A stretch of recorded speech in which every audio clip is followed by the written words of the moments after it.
Dalam forum RDPU, Ketua Komisi 3 DPR RI Habibur Rahman menegaskan secara substantif kerja kreatif videografer seperti yang dilakukan oleh Amsal Sitepu tidaklah memiliki harga baku. Sehingga tidak bisa dikatakan telah terjadi penggelembungan dana atau markup harga baku seperti yang dituduhkan kepada Amsal Sitepu. Karenanya Habibur Rahman menghimbau pihak Kejaksaan Negeri Karo untuk lebih mengedepankan keadilan substantif dan bukan sekedar keadilan hukum formalistik dalam kasus dugaan korupsi yang menjerat Amsal Sitepu. Dalam rapat juga terungkap Amsal mengaku sempat menerima intimidasi dari oknum jaksa.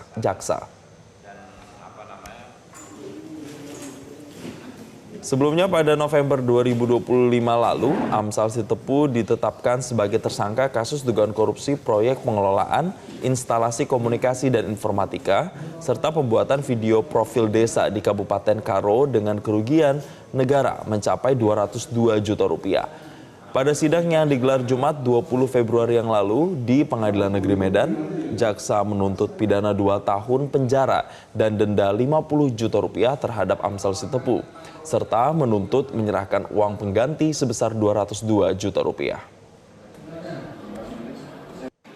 Pertemuan awal ini, di dalam rakor atau setelah rakor? Setelah selesai rakor. Setelah selesai rakor. Bapak itu ya, tapi pertanyaannya sama Pak. Komisi 3 DPR RI mengingatkan agar dalam kasus saudara Amsal Kristi Sitepu, para penegak hukum mengedepankan penegakan keadilan substantif daripada sekadar kepastian hukum formalistik sebagaimana diatur di pasal 53 ayat 2 KUHP baru. Secara substantif, kerja kreatif videografer tidaklah memiliki harga baku tertentu sehingga tidak bisa dikatakan terjadi penggelembungan atau markup dari harga baku, termasuk melahirkan ide atau konsep kreatif awal, kerja pengeditan atau editing, pemotongan video atau cutting, pengisian suara atau dubbing, merupakan kerja kreatif yang tidak bisa secara sepihak dihargai 0 rupiah. Sementara itu pemirsa, isak tangis mewarnai rapat dengar pendapat di Komisi 3 DPR RI, di mana seorang pekerja ekonomi kreatif Amsal Sitepu menyampaikan keluh kesahnya terkait dengan kasus hukum yang menjeratnya. Jadi Amsal menegaskan dirinya hanya pekerja biasa yang tidak memiliki wewenang atas anggaran pemerintah. Hari ini hanya mencari keadilan. Saya hanya pekerja ekonomi kreatif. Yang saya takutkan jika hal ini terjadi, kami anak-anak muda pekerja ekonomi kreatif di Indonesia akan takut untuk bekerja sama dengan pemerintah. Saya cuma mencari keadilan, Pak. Saya cuma pekerja ekonomi kreatif biasa, Pak. Saya nggak punya wewenang dalam anggaran, Pak. Sederhananya saya hanya menjual. Kalau memang harganya kemahalan, kenapa tidak ditolak saja? Atau kalau tidak sesuai, kenapa harus dibayarkan? Tidak perlu saya dipenjarakan. Karena pekerjaan ini kami lakukan tahun 2020 juga saat pandemi hanya untuk bertahan hidup. Sementara itu pemirsa, Kejaksaan Agung memastikan menghormati fungsi DPR sebagai pengawas penegak hukum terkait dengan kasus Amsal Sitepu. Kejagung juga mempersilahkan Amsal untuk menempuh mekanisme hukum yang berlaku dalam mencari keadilan untuk dirinya. Menghormati dan memang fungsi dari DPR untuk mengawasi agar penegak hukum berjalan sesuai dengan ketentuan aturan hukum yang berlaku dan juga agar memenuhi rasa keadilan. Ya, terkait dengan permohonan yang bersangkutan terdakwa ini, ya silakan aja. Kan ada mekanisme hukum yang ditempuh. Salah satunya kan nanti kemarin tuntutan, berarti kan berikutnya pledoi pembelaan dari terdakwa dan penasihat hukum. Sampaikan aja di sana. Seperti apa? Tentunya nanti akan menjadi pertimbangan dari majelis hakim yang memutus. Terkait dengan RDP, kami siap dan kami menghormati sekali dan kami berterima kasih. Ini menjadi bagi kontrol bagi kita sebagai penegak hukum untuk melaksanakan tugas dan fungsinya sesuai dengan aturan dan juga memenuhi rasa keadilan di masyarakat. Pemirsa, kasus dugaan korupsi proyek video profil desa di Kabupaten Karo, Sumatera Utara yang menjerat Amsal Sitepu memunculkan banyak perdebatan soal bagaimana sebenarnya menilai harga sebuah karya kreatif. Nah, Komisi 3 DPR RI bahkan menilai pekerjaan videografer tidak punya harga baku sehingga sulit untuk disamakan dengan konsep markup seperti pada proyek konvensional. Jadi bagaimana tanggapan soal ini kita akan bahas bersama dengan pekerja industri kreatif. Ada Mas Ipang Wahid sudah tersambung bersama kami. Mas Ipang, selamat pagi. Halo, selamat pagi Mbak Valen, selamat pagi Mas Jason. Baik, Mas Ipang, saya mau minta tanggapan Anda soal yang pada akhirnya berdasarkan hasil audit inspektorat di Kabupaten Karo itu Amsal dituding merugikan keuangan negara sampai 202 juta rupiah. Dan semua pekerjaan yang sudah dilakukan mulai dari memberikan ide, cutting video, editing, apapun itu semuanya dinolkan karena dianggap merugikan negara. Di markup harganya oleh Amsal. Bagaimana tanggapan Anda? Ya, menurut saya kasus Amsal ini adalah cerminan dari gimana kita belum bisa membaca nilai kreativitas ya. Saya lihat itu semua ada di nolin, ada ide, ada editing, miking, segala macam tuh nilainya nol. Terus saya sendiri juga bingung ya. Maksudnya kalau ada orang bisa kerja itu nilainya nol gitu loh. Gimana ceritanya? Terlepas dari apapun pekerjaannya. Dan jangan lupa, jumlah pekerja ekonomi kreatif di Indonesia itu ada 27,4 juta jiwa. Dan itu mereka 18,7% lah kira-kira dari tenaga kerja nasional.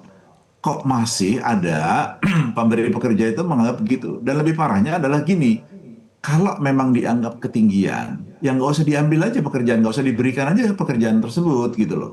Kalau sudah disepakati, terus tiba-tiba ujungnya seperti ini, kan kasihan. Ini bakal menakut-nakuti banyak orang untuk bekerja bersama pemerintah. Karena ada jebakan Batman di ujung. Betul nggak?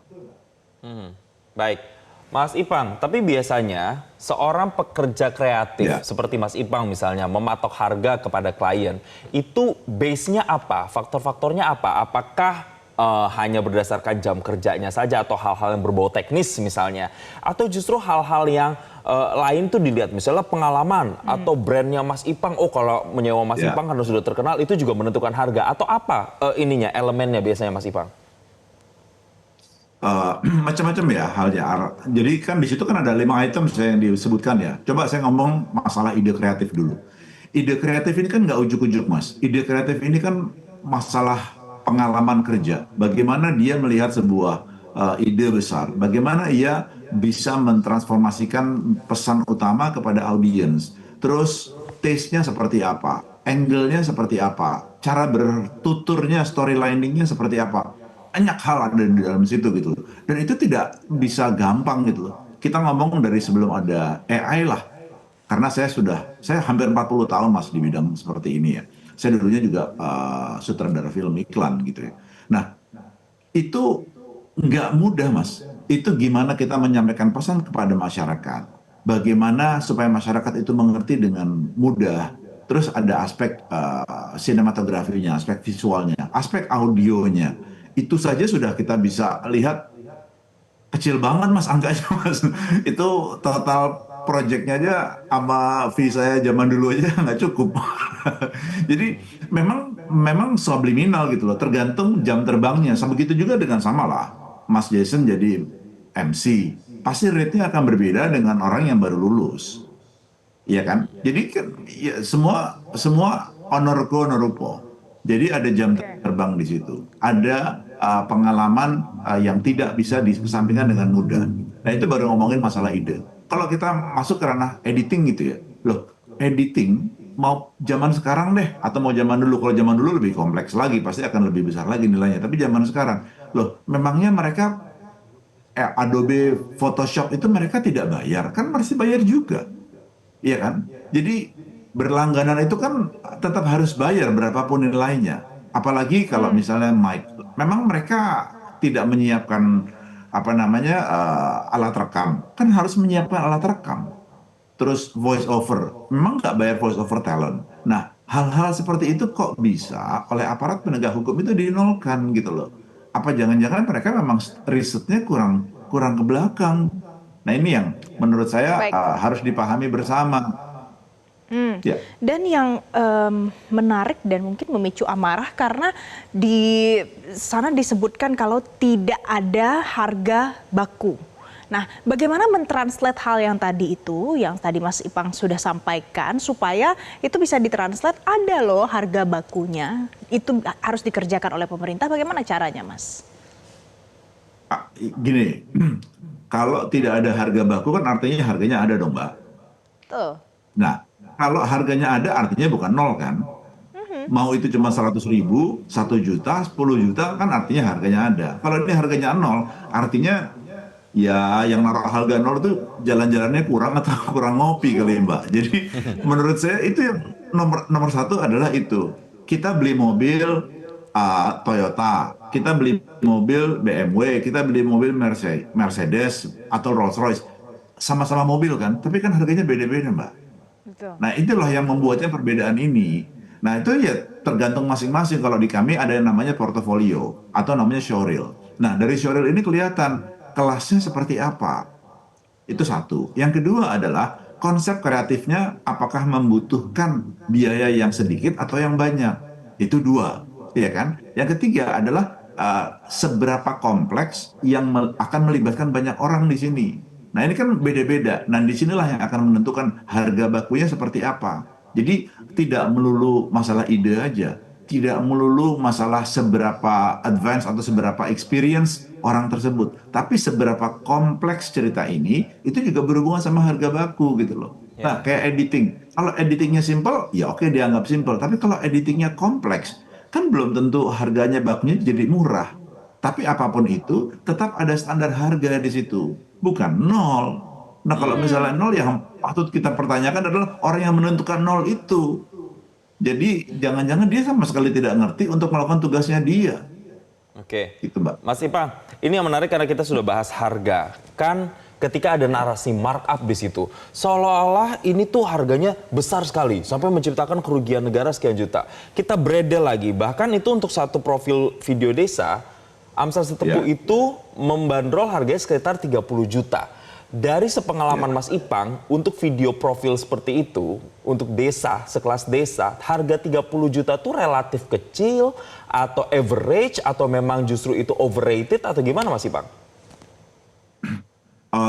Jujur saya tidak punya patokan resminya seperti apa. Tapi bagi saya 30 juta sih kecil ya Mas.